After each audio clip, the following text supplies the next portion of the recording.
what's new? The Browns are back, and so are some of the fans. Jimmy Donovan is live inside First Energy Stadium. He'll begin our team coverage. Well, here we are. It's week 2 of the NFL season, and already we're talking about a must-win for the Browns. That's the state of things. Incidentally, it's good to be back here. Jay? 6,000 fans, from enforcing masks and social distancing to ticket prices. We've got you covered. Baker Mayfield on his 4th head coach in 3 seasons. And he feels Baker's pain. I talk with Tim Couch about the obstacles facing the Browns in this unusual season. Going red, the governor explains how Kent State played a role in Portage County's new COVID alert level. Cleveland poverty. We are now the poorest large city in the country. How declaring racism a public health crisis could help. And now, live from WKYC Studios, this is What's New.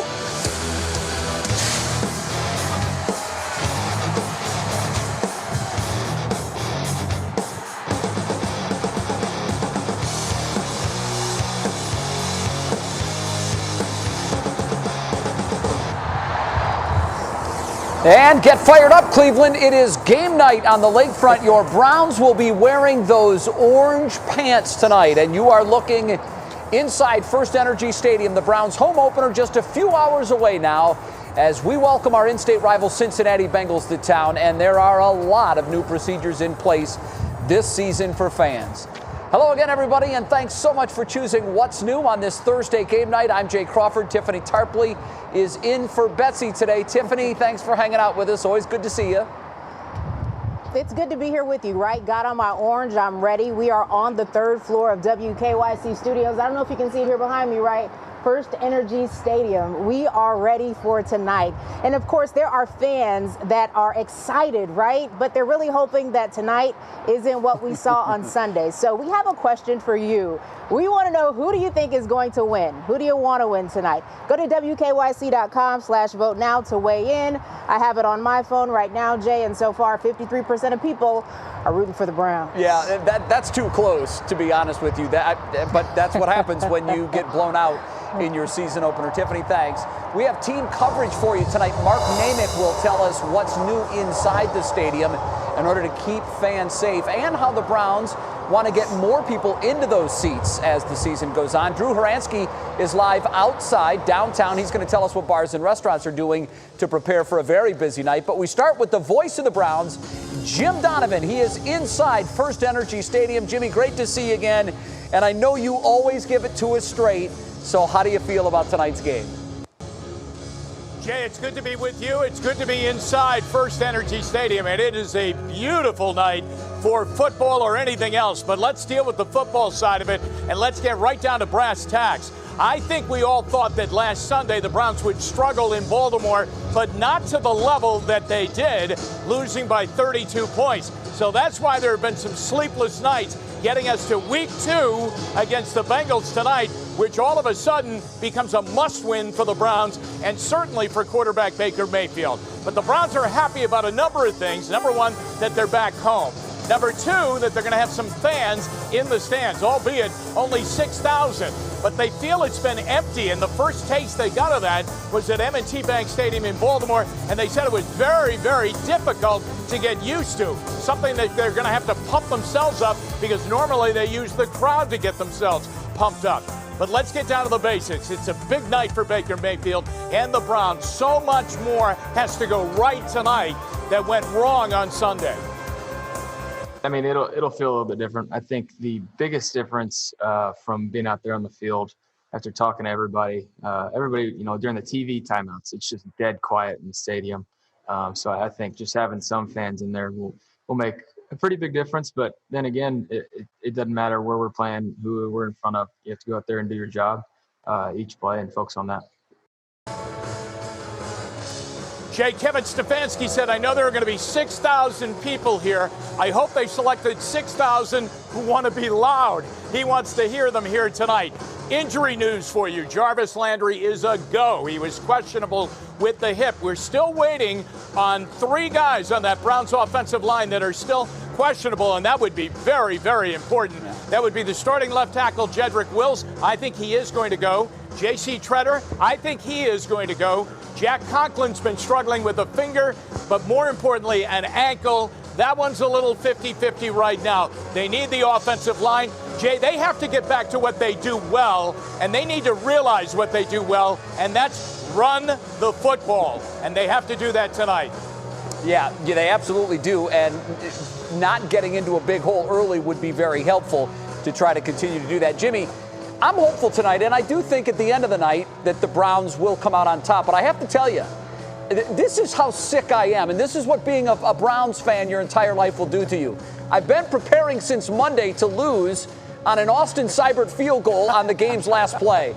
I don't know what that says about me, but I've been getting ready for that just in case. Yeah, that's the movie that we've all been living in since 1999. We'll see. The Browns will have a new kicker because Austin Seibert is now on the other sideline with the Bengals. Cody Parkey, for his second tour of duty, Jay, with the Browns. He was here in 2016. The Browns don't want to have it come down to a last-second field goal for the Bengals or themselves. They want to put this thing sort of in cruise control and just go out and win it. Yeah, it will be fun, by the way, for us to get our first real close and up-close look at Joe Burrow, the number 1 overall pick for the Cincinnati Bengals. Jimmy, thanks. We'll see you soon. Enjoy the game. Have a great call. Thanks, Jay.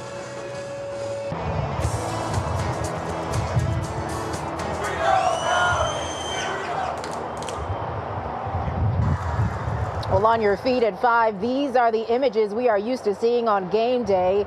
Packed bars with excited fans. Of course, no masks, right? We didn't know anything about that. But this year, Cleveland bars and restaurants are tasked with allowing visitors to have fun while staying socially distant. And it is going to be a huge task tonight. Our Andrew Horansky joins us live from downtown. And Andrew, what are you seeing?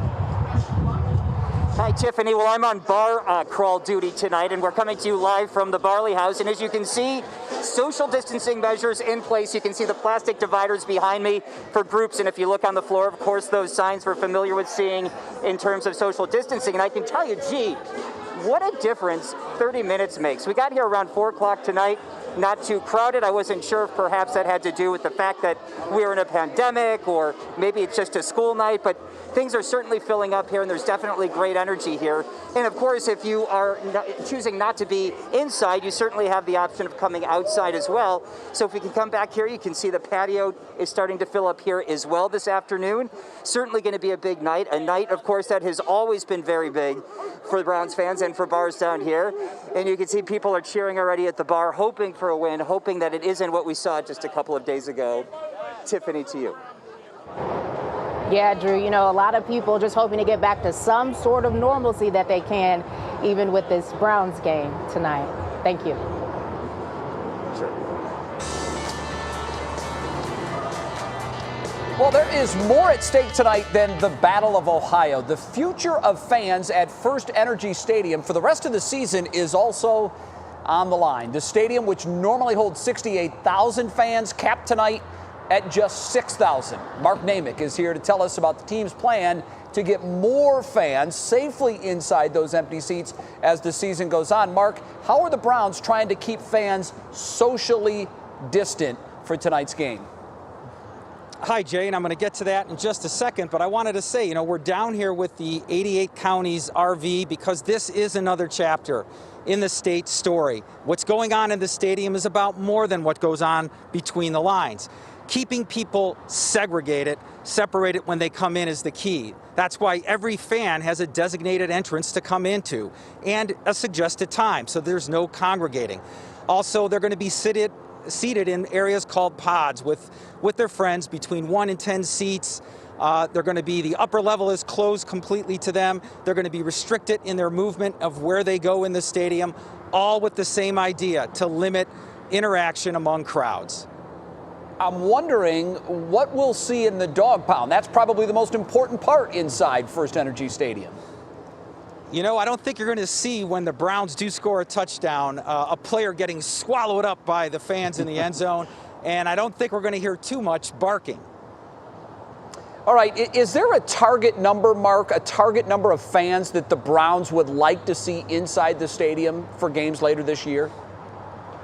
Yeah, 3 News got a copy of their request to the State Board of Health about how to get people in here. And it shows that they really wanted to have close to 24% capacity, which would be about 16,000 fans inside this stadium. They have acknowledged this week that they're disappointed that that number, wasn't allowed, but they're willing to prove themselves right now to show that they can do this safely, between everything requiring masks to keeping people apart. Even the bathroom urinals have been separated. All right, very good. Jay? I know, look, 6,000 isn't what they wanted, but compared to what we've seen across the NFL, where some of the venues have no fans inside stadiums, we'll take what we can get. Mark, thank you very much. We appreciate it. Now, 3 News has you covered for tonight's home opener. Join us for our hour-long special edition of Front Row. It's coming up tonight at 7 o'clock. You'll see me, Jimmy, as well as some special guest hosts. We even have some surprises for you tonight. We're going to put you in the front row for all things Browns home opener, things you cannot get anywhere else. Well, we want to take you to Portage County now, the home of Kent State University.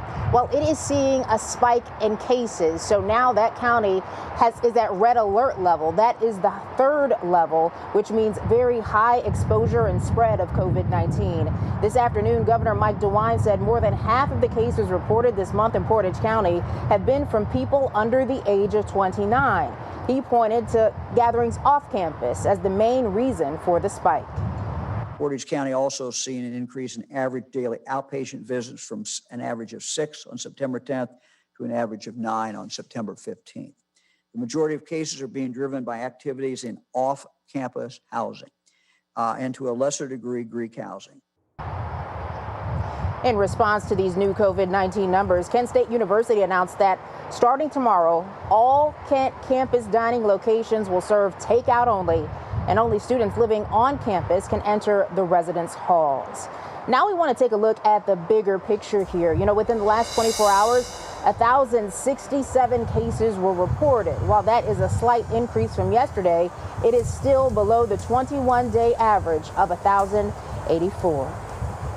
The points are good today. Our positivity rate stays at the lowest level it has been for the entire pandemic, still at 2.4%. Hospitalizations continue their decline as well, down 13 today, leaving 638 patients hospitalized for COVID-19 statewide. And deaths also took a big dip today. That is the 2nd straight day we've seen that, down 24 from yesterday's number. You guys need to get it together because obviously they're 2 of the main playmakers we have on the offensive side of the ball. Still ahead on What's New, I talked with former Browns quarterback Tim Couch about the lack of chemistry between Baker Mayfield and Odell Beckham Jr. Tim will give us his take. And we are going to introduce you to an Ohio man who got creative to make sure kids get Halloween candy from a safe distance. And Matt, I can tell you it is beautiful out here in downtown Cleveland. Hey Tiffany, we have a cold front that continues to push throughout Northeast Ohio, cooling us down. We'll let you know how long this shot of fall is going to last. It's coming up.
Well, it is anybody's guess as to what will happen tonight at First Energy Stadium between the Browns and the Bengals. Both teams come in 0-1 after losing their openers on Sunday. Both teams also have former #1 overall draft picks at quarterback. Baker Mayfield, of course, for the Browns. The Bengals will go with Joe Burrow. Tim Couch, once upon a time, was a #1 overall draft pick for your Cleveland Browns. And I asked him yesterday, what is up between Baker and Beckham? For him to have success, he's got to develop chemistry with Odell Beckham Jr., and he clearly has not. How do you diagnose that? What's missing? That's a tough one. I scratched my head on that one, week in and week out, because they're both such great players. Odell is a proven guy in this league. He's made plays since he came into the league, and one of the most, explosive playmakers we have. And Baker's, an accurate quarterback. And, for whatever reason, those guys aren't on the same page. Those two guys need to get it together, because obviously they're two of the, main playmakers we have on the offensive side of the ball, and need them to be operating on, clicking on all cylinders. Yeah, they absolutely do. You can catch more of my interview with Tim during our special edition of Front Row. That's coming up tonight at 7 o'clock on 3 News. Tiffany, it really is. Well, I'm sorry, it really is a huge mystery. When you watch the games, you expect Baker and Beckham to be hooking up for large plays and often. And for whatever reason, it just hasn't happened. And here's what fans need to look for week to week, because obviously with no preseason, it's going to be tough. We have to see improvement from every week. And it's almost impossible to not show improvement from what we saw in Baltimore just 4 days ago. But that's, I think, what fans should look for tonight as they're watching the game. Is there more and growing chemistry between Beckham and Baker? Because so far it just hasn't clicked. Right, and you almost wonder why that chemistry isn't there, especially now. I mean, they've had this time, but could the pandemic also play a part in that? Maybe not, having that time, as much time together. It'll be definitely interesting to see, Jay. We'll definitely be watching that. And we're also watching the weather, of course, for tonight. It is beautiful out here on the third deck of WKYC Studios. Matt Standrich, I'm Tiffany Tarpley. Hello virtually, a virtual hello, virtual wave. Welcome to the team. Hey, Tiffany, thank you so much. It's great to finally get to work with you. And like you said, I'm kind of jealous of you. Going to enjoy some of the weather. It's so nice out there. We have a north wind, so it's a little bit cooler. But to be honest, it feels a little bit more like football weather after some of the warm air that we've had the past couple of days. So that north wind will continue to settle in over the next couple of days, keeping us cool. A lot of us will probably top out in the 60s, headed through even the weekend, with lows a lot of times in the 40s. That north wind is also trying to slowly push out the clouds and also push out some of the haze from that wildfire smoke, as temperatures are holding in the 60s for most of us in Northeast Ohio. There's that front and continues to move south across the Buckeye State, and you see some of the thicker clouds still towards our south, towards Millersburg and just south of Canton and Akron. Now, right over the lake, it's kind of interesting. We still actually do have some of that haze, but the edge of it is right down the center of Lake Erie. So over time, that will also push on out. I know it's still a little hazy out there. It's still hazy over the Brown Stadium right now, but that haze will push on out. We'll have some clear skies, I think, throughout the overnight hours. If you're headed out this evening, that patio forecast, all green check marks, looking pretty good. A lot of us will be in those 60s, except Brown Stadium, we might actually be a little bit warmer in the mid-60s. The lake is actually warmer than the air right now this time of year. Also, this evening, if you want some family ideas, weather-wise, go outside right around 9 o'clock. The International Space Station will be moving over Cleveland, and it's a really good night to do it because it's almost directly above our heads, 81 degrees, and it's going to be above us for 4 minutes, from 9:01 in the southwestern sky to 9:05 in the eastern sky. We're going to have more information on our website, WKYC.com, on that, so make sure you check that out. Tomorrow, it's going to be pretty cool out there. Still some northerly winds. The lake water will be in the 70s. Some waves still out there, of course. Here's your Design Mart hour-by-hour forecast. There may still be a chance for a stray lake effect sprinkle early tomorrow morning. Holly will help you get out the door tomorrow. She'll be tracking some of those for you. But overall, we should be fairly dry. We're going to be dry for the Browns game this evening. And if you notice on that 7-day forecast, slowly warming up next week. All right, Matt, thank you very much. I will definitely go out and look for the space station. I always like to see it when I can. Still ahead on What's New, he says some days are just brutal. Kevin Love opens up about mental health during this pandemic. His message to others who share his struggle.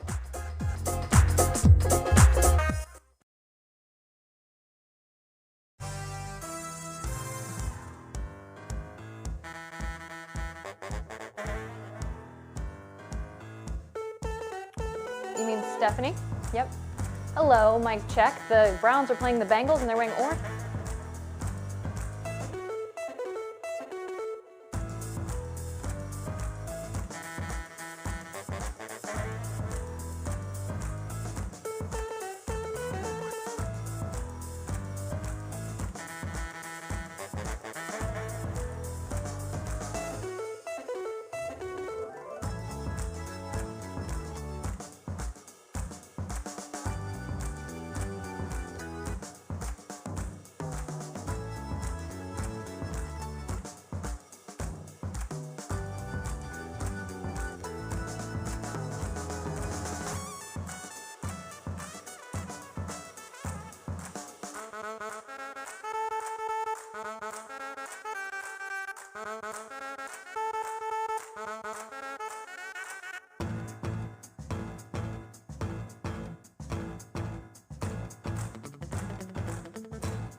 It is time to see some of the top digital stories, what's clicking in Cleveland. And Stephanie Haney joins us. Hi, Stephanie. Hello, Tiffany. Great to see you. We're starting off with Cavs star Kevin Love. He's talking more about mental health in his latest essay for the Players Tribune. He's talking directly to anybody going through it and saying that even now, 2 years after his first essay on anxiety, some days are just brutal. He talks about how exhausting it is to live with mental health issues and that if it hadn't been for a couple of his closest friends, he doesn't know if he'd be here today telling his story. His message for people struggling is that it might not be easy, but it does get better, and he wants people to know they are not alone. We have the full essay linked on WKYC.com. Here's some old-fashioned creativity for you to get candy to trick-or-treaters more safely with a candy chute, created by Andrew Beatty from the Cincinnati area. He took a shipping tube, spray painted it orange, and taped it to his guardrail, and now he can send candy from his porch to the sidewalk where kids can let it drop right in their bags, hands-free. Beatty said he'll wear a mask and gloves and he won't open the bags of candy until it's time to drop the treats down the chute. How about that? And of course, we know tonight the Cleveland Browns take on the Cincinnati Bengals in the home opener in the Battle of Ohio, and they'll be doing it wearing orange pants. Co-owner J.W. Donson snuck that surprise in for us today. Now, if you're not one of the lucky ones in the stadium, here's what you can do. On TV, it's airing on the NFL Network, and you can stream it for free in the Browns app on Browns.com as well, only on a mobile device. I learned that one the hard way. You can listen to our voice of the Browns, Jim Donovan, call it live on the Browns radio network, and for live updates, we have you covered on WKYC.com and our WKYC app. Our live blog will be updated throughout the entire game by our 3 News digital sports reporter, Ben Axelrod. Tiffany, I am cautiously optimistic. I'm looking for a win tonight. I hope we have a victory Friday tomorrow. I think we all are, right? But there's a victory when it comes to that candy chute. I like that. I'm just not crafty, but somehow I have to come up with something like that. Maybe some paper towel rolls and string them on down. It's a good idea. There you go. There you go. You'll help me with it, I'm sure. Thank you, Stephanie. Yeah, love the candy distribution tube. I think it's fantastic. He needs to patent that. Okay, Tiffany, look at our Worth the Watch. Can you believe this? This woman is Vasilisa Maslova. She's a professional skater for FR Skates. She is on one rollerblade, weaving in and out of cones, going backwards, squatting with her legs crossed. Wow. That is like a half unreal. Wow. It definitely is. I mean, I have trouble walking, so the fact that she can do that is pretty amazing. She didn't fall, balance. That core is tight. Core Definitely and is. her leg strength, Wow. too. It's just unbelievable. My goodness. I can't believe what I'm looking at. All right, still ahead on What's New. Fans are willing to dish out a lot of cash to see their Browns play tonight. We're going to tell you how much the tickets are going for tonight compared to last year's. And there's a first time for everything. We're going to tell you what happened last night at the Country Music Awards. It's never happened before. You'll want to stick around for that. Also, Throwdown Thursday. And because of tonight's Browns-Bengals game, Mike Polk thought it would be a good idea if he and I put our football skills to the test.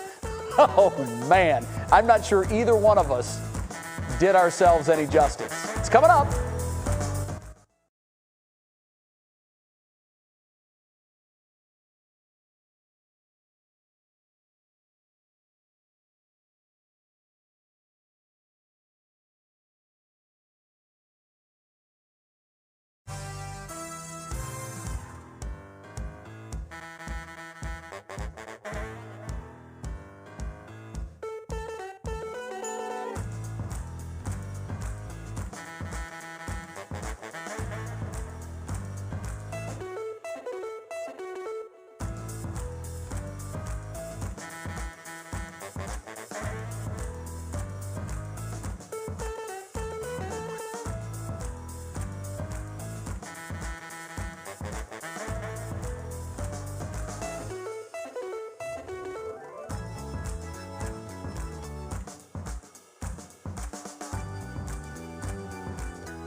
And now, live from WKYC Studios, this is What's New.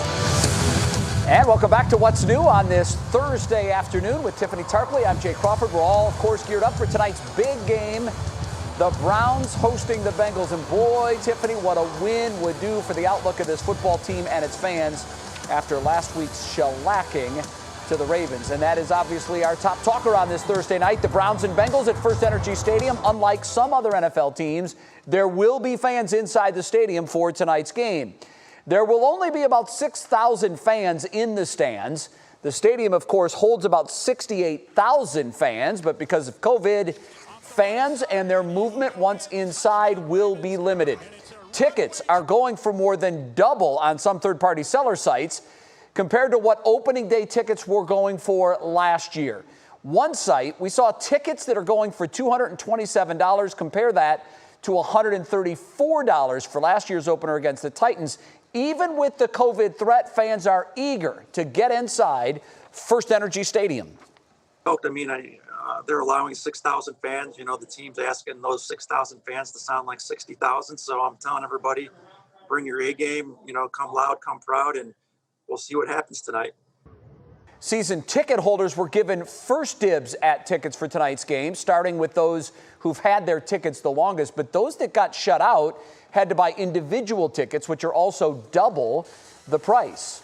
Tiffany, ticket brokers say based on the number of tickets available, most season ticket holders opted to go to the game instead of taking those tickets and then selling them to other third-party sites. And I'm glad to hear that, because those are the fans that are most rabid that we need inside the stadium.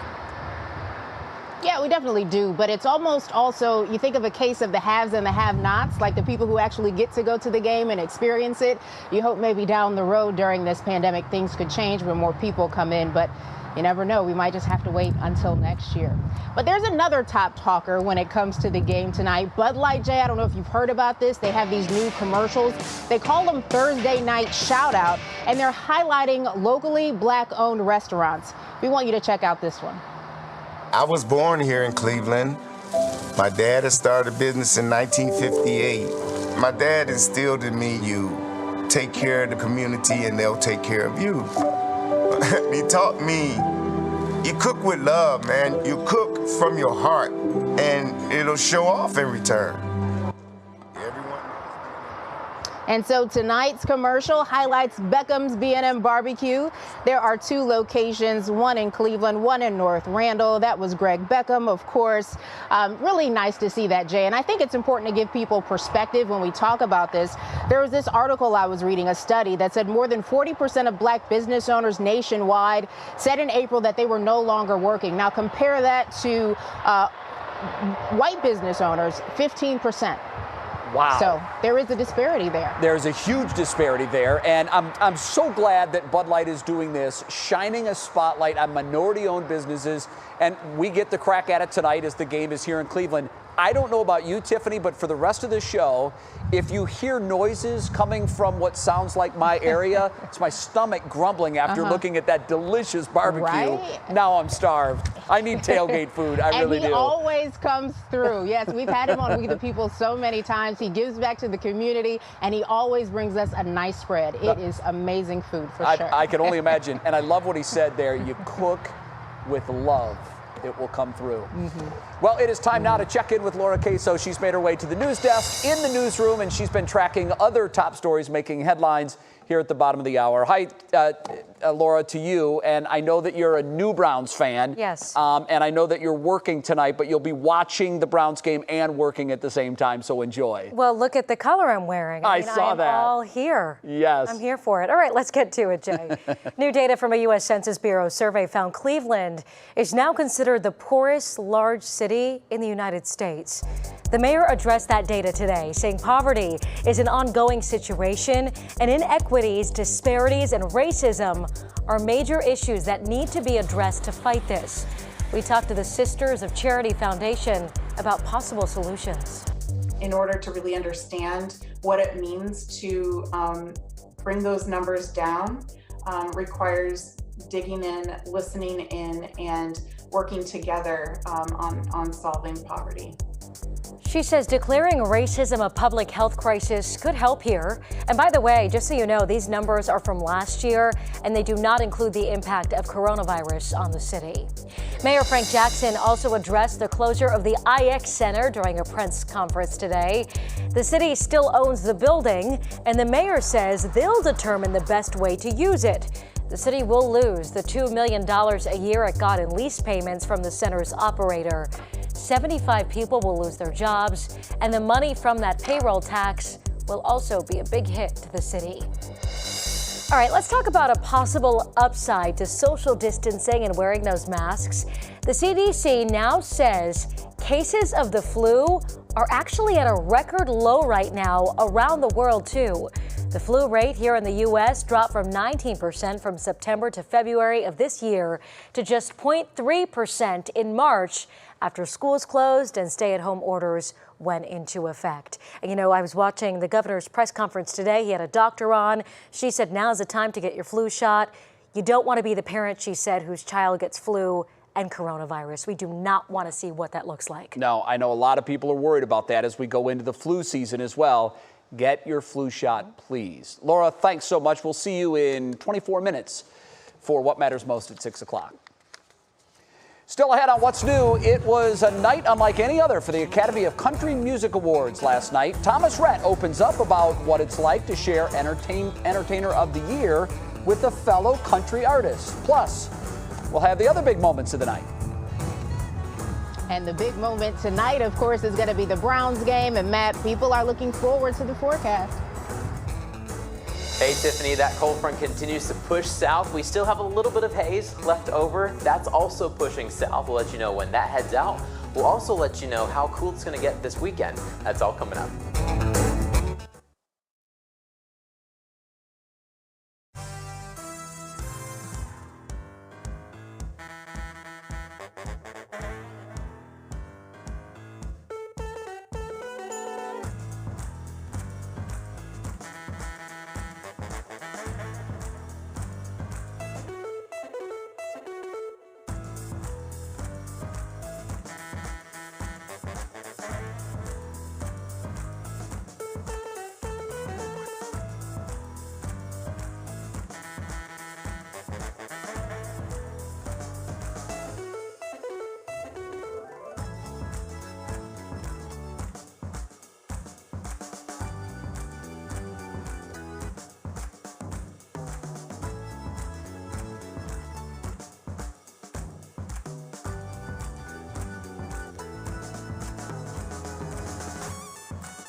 All right, Matt Standridge is new to Cleveland. He's a huge fan of lake effect snow. First person I've ever met that actually claims to be a big fan of lake effect snow. Matt, I want you to note the beautiful weather here at home game number 1 for the Cleveland Browns, and then juxtapose that with the weather for the final home game of the season, which most likely will have what you love so much, lake effect snow. It's amazing how quick the weather can turn in just a matter of one football season.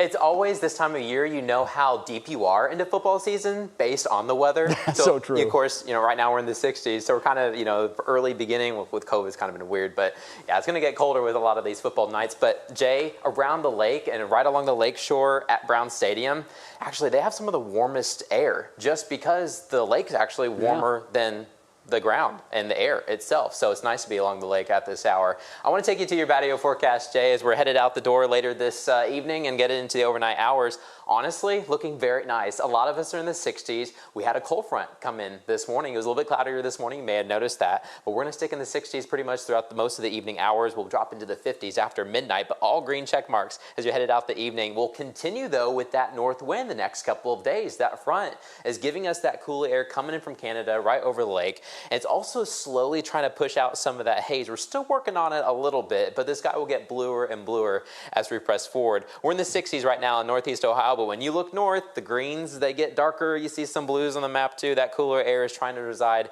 here at home over the next couple of days. The front has passed through downtown Cleveland and is now getting into central and southern portions of the Buckeye State. Also some lingering clouds towards our south, just south of Canton, south of Akron. But what's really interesting is that it's hard for satellite to see because the layer is so thin. There's still some wildfire smoke and haze, over 6,000 feet above our heads. The edge of it is still over Lake Erie. It's slowly pushing out. So we are working on the haze and working on some of that smoke. We're going to have much more blue sky as you wake up tomorrow morning. Here's your lakeshore forecast for tomorrow. With that north wind, the waves are likely to be kind of rough here and there, 3 to 6. To water temperatures are still in the low 70s. A lot of times now the lake is warmer than the air temperature, so it's nice to be along the lakeshore. But here's your National Design Mart hour-by-hour forecast. Waking up tomorrow morning, I think we'll have a decent amount of sunshine. Now notice throughout the overnight hours, there could be a chance for a stray lake effect sprinkle. That would just be for a few of us. I think most of us, to be honest, as we go throughout the overnight hours early into your Friday morning, I think we're going to be mostly clear. There could be a stray sprinkle popping up randomly throughout your Friday afternoon as well. Here's your Universal Windows Direct Northeast Ohio outlook. It's going to be cool, Jay, for the next couple of days, but it feels more like football weather out there right now. It's going to be a nice evening in Cleveland. Now, the next several days will slowly start to warm up. The 70s will return next week. Yeah, it's interesting to look at that graphic. I mean, we're getting deeper into September, and those temperatures are going like stairs up. I'll take it. I'm not complaining. It's kind of the I'll wrong take way. it. I'm used to them going down this time of year. Matt, thanks. For sure. Thanks very much.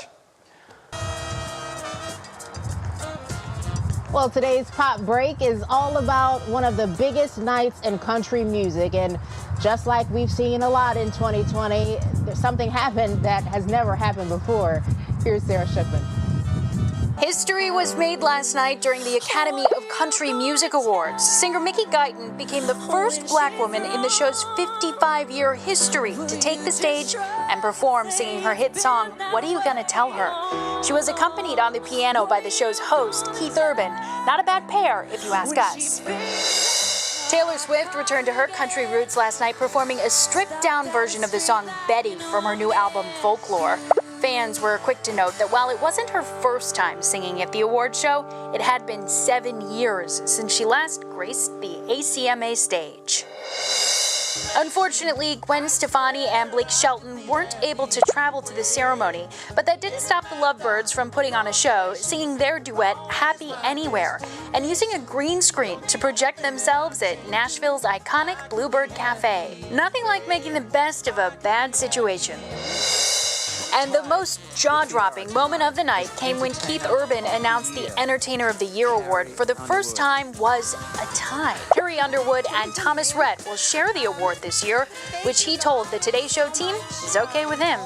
I've been doing this now, I guess, for about 8 or 9 years, and I'm accepting an award with the legendary, iconic Carrie Underwood. Like, it was the most surreal moment of my life. Couldn't agree more. 2020, man.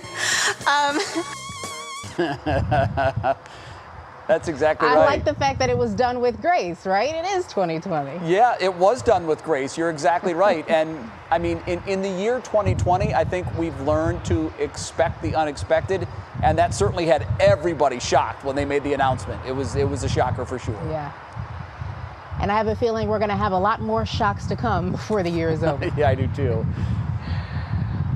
Well, of course, we're supporting the Browns tonight, but there's also a chance to support the backbone when it comes to live music. We are talking, of course, about the crew who makes their living off of this. The Six String Salute will perform a virtual concert to support the crew. The concert will bring together guitarists and guitar-centric bands. Artists include the Trans-Siberian Orchestra, Steve Cropper, Steve Hackett from Genesis, and many more. Our digital anchor, Stephanie Haney, spoke with the executive director of the Contemporary Youth Orchestra, which will also be in tonight's show. 110 students from about 50 school districts across Northeast Ohio. And we partnered with Tommy Shaw and we recorded Fooling Yourself. And each of our students recorded themselves individually. And we worked with a video producer to pull this all together into a compilation video. And so that video actually is already out and has more than 1 million views. But you'll be able to catch it tonight, too. So the event begins at 8 o'clock tonight and will stream on Live Nation's YouTube channel. Those impacted by the virus will share their stories as well. All of the proceeds, which is important here, go to Crew Nation. And still ahead, we have the cutest moment between a father and son. You will not want to miss this. You've got to see it, how the son of NBA star Dion Waiters reacts when he sees his dad for the first time in 3 months. And also the video you've been looking at is Throwdown Thursday. Mike Polk and I went to the football field to see who's the better football player. I'm not sure there's a winner here. I'm really not. Also, it's pop quiz time. How many quarterbacks have started a game for the Cleveland Browns? 59, 61, or 17,000? Actually, no, that's not an option. It feels like 17,000. Your choices are 59, 61, 63. Think about it. Answer after the break.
All right, Tiffany, do you know how many quarterbacks have started a game for the Browns?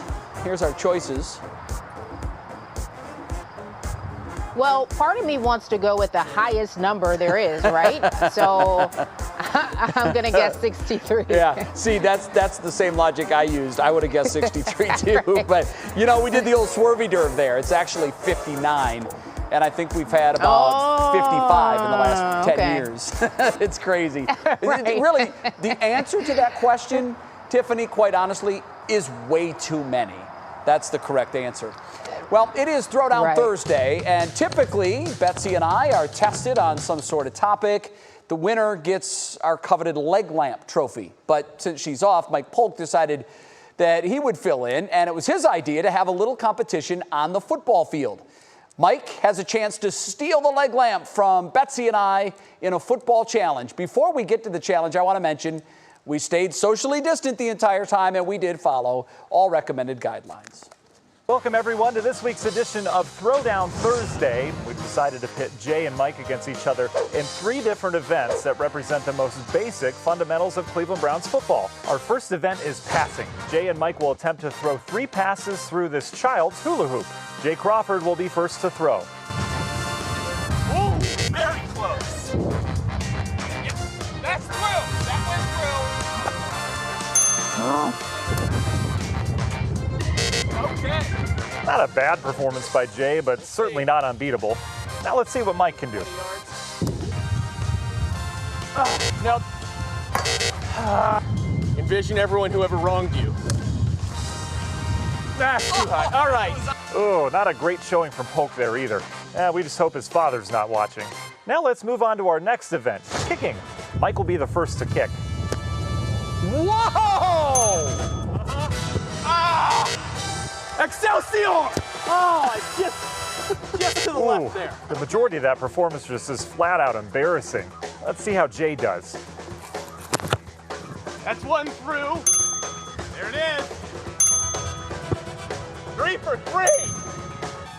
At this point, if Polk wants any chance of that leg lamp, he is going to have to dominate our final competition, giving a post-game press conference after a Browns loss. Jay Crawford will take the mic first. The final score is probably as much an indictment of us as it is an endorsement of the other guy. He just really didn't come to play today. I think that any team, if you want to go out there and be victorious, I think you've got to practice at least once. That was probably that was our shortfall today. Oh, strong performance out of Crawford there. Let's see how Polk approaches this.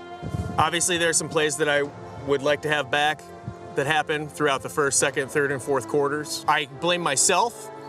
I blame society. These fans deserve better because Cleveland fans are the best fans in the entire universe. You're the smartest, most savvy, most handsome, successful, elegant fan base in the NFL for sure. And that's it, folks. Good to see Polk close it out with some truly impressive pandering, but there can only be one winner of this Throwdown Thursday. I do hereby declare Jay Crawford this week's champion. I don't know that there's really a winner there. Some things you can't unsee, Tiffany, and that display of like football. Mike Polk in that outfit? Oh my gosh, what was he wearing? Well, Mike has a wonderful wardrobe, and we just got to see a small part of it right there. Clearly. I love the entire thing, especially the post-game news conference. That was the best right there. Mike is a riot. Good job, Jay. Congrats. Thank you. And I'm sure Betsy now will not be upset at me because the leg lamp stays in our little family here. Good to hear. There we go. COVID friendly. Look at that. Well, of course, we're talking about, another challenge, right? Tonight, the Browns. But we've been asking you all day, who do you think is going to win tonight's game? So you can see the results there. 53% so far saying the Browns, 47% the Bengals. If you want to weigh in, you can go to WKYC.com/vote now to do so. I'm going to pick the Browns. So let's watch that change. Let's see if it changes. Okay. Not really. Not really, Jay, but 54% on my phone, but not yet on the screen, but that's okay.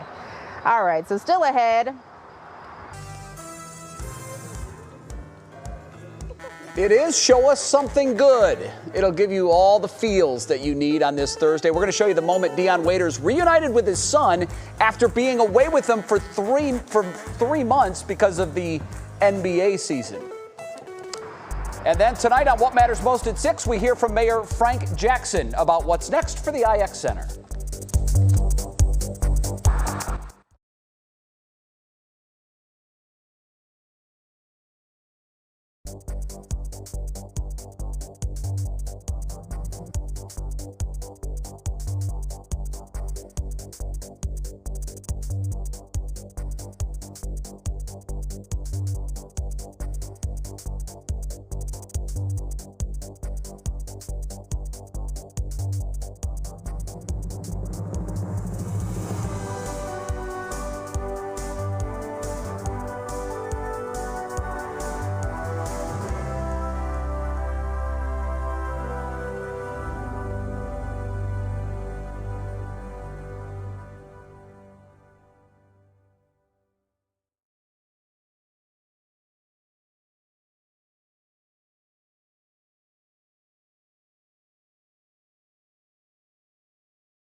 Perfect way to end this show here, right, with something good. So, Jay, there is nothing like reuniting with your parents after a long time apart. Look at this video. It shows the moment NBA star Dion Waiters' son sees his dad for the first time in 3 months. He is crying. He is holding on to his daddy. Clearly, he had no idea his dad was coming to see him. Dion has been inside the bubble in Orlando playing out the rest of this season. And it's funny, I think later on, Dion said something about his son cried those thug tears. So it was very kind of cool to, hear his reaction to that as well, seeing his son and seeing his son cry. Well, they've been away for a long time, isolating in that bubble for the NBA playoffs. That's going to do it for us. Thanks so much for watching What's New. We're back tomorrow at 5. We hope you join us then. What matters